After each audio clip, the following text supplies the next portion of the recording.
So guys, today is Monday. It's draining day, cleaning day, at general cleaning talaga sa lahat. So, pinaputol ko na yung mga kahoy na kailangan tanggalin kasi mag-change kami ng bubong sa color roof at tanggalin namin yung mga kahoy sa taas kasi tumama na talaga siya sa nabulok na yung kahoy sa taas. Tapos papagawa kami ng bagong labahan and continue ang pagpagawa doon sa function hall ng mga decoration. Andun sila ni Mama para mag-supervise at inayos na rin yung kanal doon sa drainage doon sa gulayan. So ngayon naman ito, guys, masyado siya pag dumaan ka dito, nakaganon talaga. Kasi dito tumatama. So ngayon, puputulan ko siya ng above the head. Above the head talaga siya. Ayan. Para hindi na siya tatama. Tutubo naman siya ng tutubo eh. But kailangan siyang i-trim tag na to. And dito lang banda. Kailangan siya i-maintain sa pag-trim. Hanggang dito lang siya kasi tatama talaga siya. So, ang maganda dito kasi tulong-tulong kami lahat dito. So, pakita ko sa inyo kung ano yung mga ginagawa nung iba namin mga kasama at ko explain ko rin sa inyo kung ano namin dito yung sahuran, tsaka bakit andito sila, bakit anong ginagawa nila. So, panoorin nyo guys, ilibot ko kayo sa mga ginagawa ng mga bakla dito at lahat ng staff dito.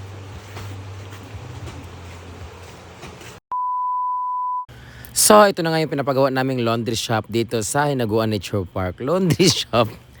Nililipat na po namin ang labahan namin dito sa may likuran kasi nga, sabi nga nila at ang dami mga nagsabi, mas maganda daw yung labahan namin ay nasa bandang likuran kasi nga sa harapan ay medyo hindi siya magandang tingnan dahil sa sobrang daming mga nakasampay tapos nasa harapan siya mismo ng entrance talaga at sa may waiting area pa. So, para pagbigyan natin ng kanilang mga gusto, pues ililipat natin siya doon sa likuran. At syempre, bago ang lahat, aayusin din natin ang ating hardin na kung saan garden pa ang tawag dito. Hardin or garden, magkaiba ba? So itong garden natin ay mas pinalakihan ko at mas pinalawak ko yung lugar na pagtatanim na namin kaya tinanggal namin yung mga nakatinim na luma at yung mga yung kanal tinambakan namin yung kanal para yung kanal niya is maliit na lang tapos yung space na dating kanal ay nilagyan namin ng lupa. At syempre tulong-tulong kami dito. Ito nga pala ang bagong recruit namin na kapatid ni Donat. Ito naman ang asawa ni Pudoy. Charot lang. Tumutulong lang po talaga sila dyan kasi nga tag nito, ang ate ni Donna ay mag-a-abroad at since wala pa siyang gagawin dito sa Pilipinas while waiting sa kanyang flight at visa, tutulong muna siya dito para pag alis niya, meron siyang pang-allowance. Yung asawa naman ni Pudoy, si Ate Susan ay tumutulong naman siya bilang balik sa kanyang pasasalamat sa pagpagawa ko ng bahay nila. At syempre, naabot-abutan din naman namin siya pag sahod na kung merong sobra, di ba? At ito naman ang ating lugar na kung saan ginagawa na nga ang ating mga lagayan ng mga sapatos, ng mga damit, ng mga utensils, shopping days, mga decoration, lahat-lahat. Temporary lang po yan kasi nilagay lang namin dyan para maayos namin ang pagkuha ng mga gagawin ng mga decorations. And speaking of decorations, ito nga pala yung pinagawa namin ng mga decorations kung saan nagaya namin doon sa decorations at gamit ni Moments by Jana na kung saan yun ang ginagamit niya para mag-decorate. At syempre, pag dinala dito, pag dinadala dito yung mga decorations, ang bigat-bigat.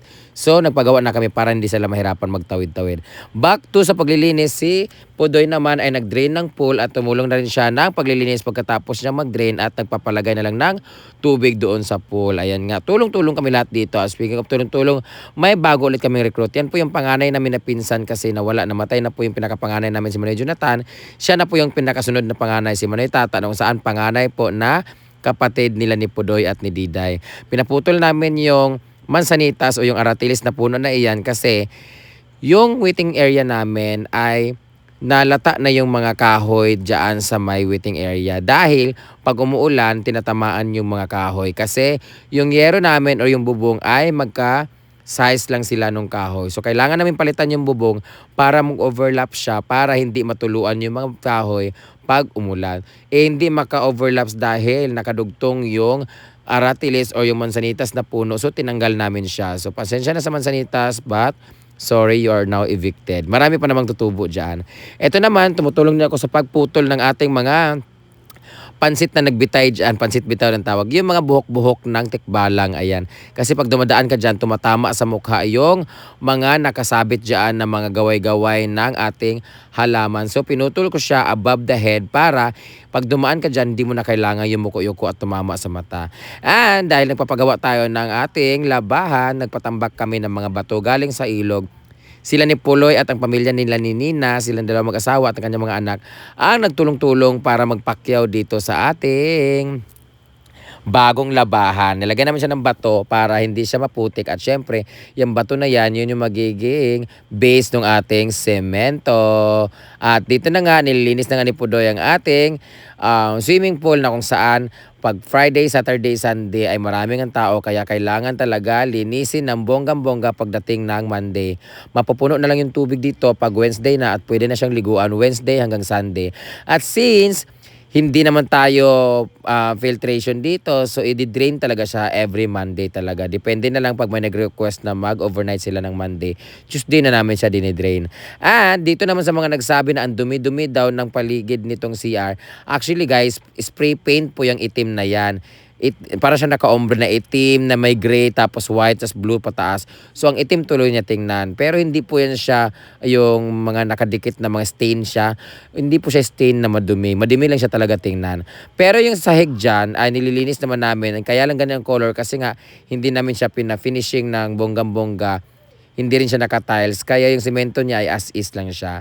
Andito naman sila kumukuha ng mga bato na kung saan ang pangit na nga ng ilog namin kasi kinwari siya hinukay tapos iniwan na lang yung mga bato na nakausli at nakalitaw dyan sa ilog. So pangit na siya. Naliliguan pa naman siya pero hindi na siya malapit sa ilog namin or sa gilid ng pangpang namin. At ako naman, tinanggalan ko naman yung mga halaman ko ng mga kahoy-kahoy para mas malinis tingnan.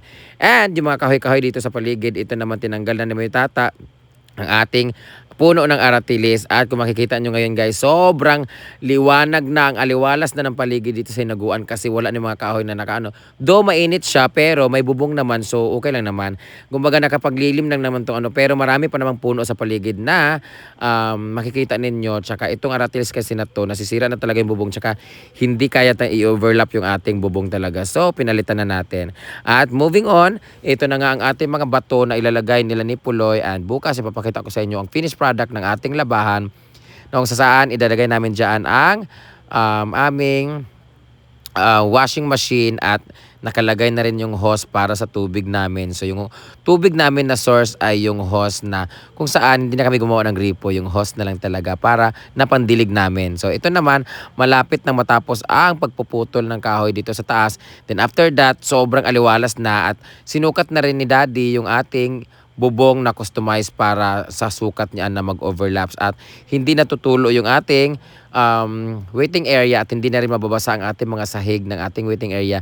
Nangingitim po kasi siya, tendency niya mabubulok siya at masisira siya ng maaga ang ating kahoy na waiting area. At dito naman tayo sa ating labahan. Ayan, pasensya na kayo dahil buong araw natin tong i-vlog ang ating paligid dahil yun na naman talaga ang income natin. Ayan. So, yan si Kim Kim naman ang pinsan ni Puloy. Ang aking kababata naman yan siya. Yung mga kalaro ko dati nung bata pa ako. So, lahat sila ayan. Yan si Kim Kim at si Puloy ay taga 1,000 sila. Tapos yung tatlong bata na to ay pinaghati ko sila ng 2,000. Sila maghati-hati ng 2,000 na yun. Siguro magkano sila? 700 or magkano?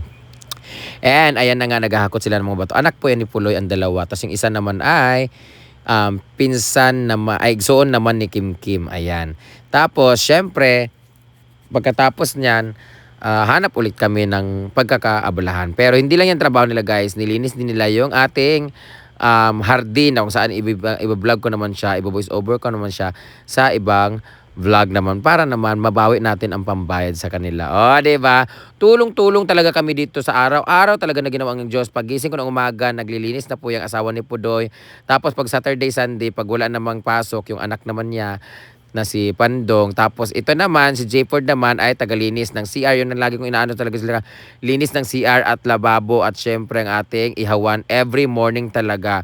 Tapos every hapon lilinisan din ulit siya pag alis ng mga guests. So malapit nang maubos ang ating kahoy sa taas. Ayan. Yung ibang mga niyog naman, pinatanggalan ko rin siya ng mga bago, ang mga lumang mga lukay or mga palwa, ang tag na to, yung dahon ng niyog para naman mas malinis ang ating mga niyog at kumuha rin kami ng buko, ganyan-ganyan. Alam mo, ang maganda talaga dito kasi bayanihan talaga kami dito. Sa dami ba namin ng staff dito.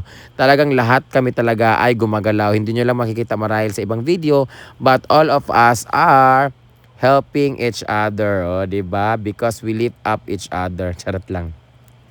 So, syempre, yan mas maganda pag marami talaga madaling matapos, do marami tayong sinisweldohan. Pero, kaya dami kong binavlog para kahit papaano mabawi ko man lang kahit wala akong income dito sa farm, mabawi ko man lang yung pangsahod sa kanila dito sa aking vlogging. O, di ba? Ayan. Maraming salamat ka pala sa aking mga pinsan, kamag-anak, kababata, no? Saan? Meron din silang pumupunta sa dito. Minsan yung pamangkin ko, yung pinsan ko, minsan pag kailangan lang ng pera, pupunta sila dito, magpapaalam sila. Pwede bang may malinisan, madamuhan, tapos bibigyan ko sila ng 500 the whole day na maglinis sila. Pero basically, hindi naman talaga whole day ang kanilang trabaho. Kung saan lang kaya at matapos na yung trabaho, tapos bibigyan ko sila ng 500 kasi kailangan, ganyan-ganyan. Kagaya niyan, si may tata, nagpapatrabaho kanina, tapos pumunta siya kasi kailangan doon niya ng pambili doon ng bigas. Sabi ko, sige, sabi niya kay mama, sus mama, o sige, putulin mo yung mga ganito dyan. Inutusan ko na lang siya ni mama na putulin yung kahoy, putulin yung mga ng niyog, putulin yung mga nakausli na mga ganitong kahoy, putulin yung ibang mga African talisay na hindi kailangan. So, talagang siya talaga ang nagputol ng lahat ng yan. Sa salamat kami tata, o, di ba? O, ngayong araw na to, meron siyang 1,000, o, di ba? Bonggang-bongga. Sa ayan nga, natapos na yung ating pagkadugay ba, ng kahuman, aning pesting yate. Ang tagal naman itong pagpuputol ng kahoy. Parang hanggang matapos yata itong pagpuputol ng kahoy na ito. So ayan na nga, si Monitata ay ang panganay na kapatid nila ni Pudoy. Ang kasunod na ay si Manang Chirel at si Toto, tapos si Dudong yung aking mga kaedad, tapos si Pudoy na yung medyo kasunod sa amin, tapos si Diday naman yung bunso. Yun yung pinagawan ko ng bahay silang dalawa. Hindi ko nang pinagawan. Pinarenovate lang yung bahay nila. At ang tagal ng video na ito. Bakit punyeta tong dito na part na ito? Yung cameraman ko dito, editor. Bakit ang haba ng video mo dito, Gino? Pisting yata yung nakapagod. Wala na akong masabi dito sa video na ito dahil sobrang haba. Ilang minuto ba itong dito na part na ito? Anyway, yung mansanitas na yan, trivia ng mansanitas na yan, itong mansanitas ay cherry or wild cherry na kung saan nakakain po ang mansanitas na yan. Anong tawag sa inyo yan? Mansanitas sa amin, aratilis sa Tagalog, malatamis-tamis na cherry-cherry wild ang kaniyang scientific name. Pesteng yata hanggang ngayon, hindi pa rin tapos. Andito pa rin ang haba-haba naman ito. Janelle naman, paano mo ba ito inedit? Bakit ang haba-haba naman ito? Oh, meron pa. Hindi pa rin naubos, hindi pa rin natapos. Meron pa, akala ko makakat na. Meron pa, Ginoo ko, hanggang dyan pa rin. Ay nako, oh, ito buti lumipat na. Ito naman si Gwen, ayan, nagsawalis-walis din siya sa mga pinagputulan ko kanina. O, diba? Hindi nyo lang nakikita sa lambot ng mga video dito. Sa buong mga video dito, hindi nyo lang nakikita lahat-lahat. Pero lahat po kami ay gumagalaw dito. Kung hindi nyo nakita si Argel, naglalaba po dyan. Si Britney naman po ay nagluluto po dyan. Oh, di ba si Ma'am si G naman ay naglalaba din siya. Nandito na naman tayo. Ano ba tong video na ito, Ginoo ko, nakakapagod naman to. Ay nako. So dito ulit tayo. Naputol na ba to kanina o binalik ulit tong video na ito? Ginoo ko. So trivia ulit sa ating mansanitas. Ang mansanitas o aratilis ay wild cherry na kung saan pag kinain mo siya, marami po siyang lisa-lisa sa kaniyang loob. Yun po yung texture at marami pong kumakain na kabog o kalapanit or kwaknit dyan. So ito naman, dito naman tayo kay Pudoy. Ayan si Pudoy. Congratulations to your new house. Ayan, pag morning, dilig-dilig sila, tapos pag wala nang gawa. Tapos pag wala pang guest, ayan, linis-linis, kung ganyan-ganyan, walis-walis. Tapos pag hapon naman, pag kahit ganyan lang siya guys, ang sipag-sipag po niyan guys, hindi talaga niya na-feel na talagang may kapansanan siya or kulang kanyang kamay, talagang grabe talaga siya magtrabaho. Whole day lang po siya nandyan. Tapos, pag wala na siyang trabaho guys, nandun niya siya sa swimming pool nakatambay kasi nagbabantay ng mga naliligo. O diba? Kaya deserve talaga nila na tulungan sa kanilang bagong bahay.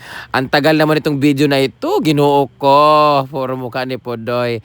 Dito naman tayo sa pagputol ay salamat na tapos na rin. So, abangan na lang sa ating next video ang itsura. Bye!